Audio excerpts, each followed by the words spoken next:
Hello guys, welcome to Jurong blocks. நம்ம இன்றைக்கி எங்கே வந்துருக்கோம் பார்த்தீங்கன்னா, நம்ம வந்து ஃபேமிலியாக வந்து பார்த்திங்கன்னா இன்றைக்கி வந்து கண்ணாடி பாலம் விசிட் பண்ண தாங்க வந்து நம்ம கன்னியாகுமரியில் வந்து பார்த்திங்கன்னா இந்தியாவிலேயே முதல் கண்ணாடி பாலம் அப்படின்னு சொல்லி ஓப்பன் பண்ணியிருந்தாங்க. ரீசெண்டாக தான் ஓப்பன் பண்ணியிருந்தாங்க. ஓப்பன் பண்ண டைமில் வந்து நல்லா வந்து பார்த்திங்கன்னா பயங்கர க்ரௌடாக இருந்துச்சு. நாங்கள் வந்து பார்த்திங்கன்னா 300 டிக்கெட் எடுத்திருந்தோம் ஒரு ஆளுக்கு. ஏன்னா வந்து ஸ்பெஷல் டிக்கெட்டில் போயிருந்தோம். உள்ளே வந்து பார்த்திங்கன்னா பயங்கர க்ரௌடாக இருந்துச்சு. 75 ருபீஸ் டிக்கெட் கவுண்டரில் வந்து பார்த்திங்கன்னா செம்ம கூட்டம், நிற்கவே முடியாது, அந்த அளவு கூட்டமாக இருந்துச்சு. சரி அப்படின்னு சொல்லிட்டு வந்து பார்த்திங்கன்னா 300 டிக்கெட் எடுத்தோம். 300 டிக்கெட் எடுத்துகிட்டு ஒரு லைன் வந்து குயிக்காக மூவ் ஆகும். சரி அப்படின்னு சொல்லிட்டு வந்து பார்த்திங்கன்னா நாங்கள் 300 டிக்கெட் எடுத்து போட்டிங் ஏற ஆரம்பிச்சிட்டோம்.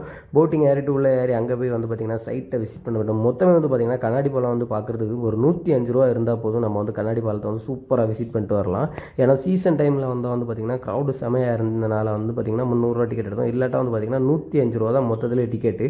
நாங்களும் வந்து பார்த்திங்கன்னா டிக்கெட் எடுத்துகிட்டு அப்படியே வந்து கண்ணாடி பாலத்தை விசிட் பண்ண கண்ணாடி பாலத்தில் நடக்கும்போது வந்து ஃபீலே வந்து வேறு லெவலில் இருந்துச்சு. நீங்கள் வந்து கண்ணாடி பாலத்தை வந்து இதுக்கு முன்னாடி வந்து விசிட் பண்ணியிருந்தீங்கன்னா மறக்காம கீழே கமெண்ட்டில் சொல்லுங்கள்.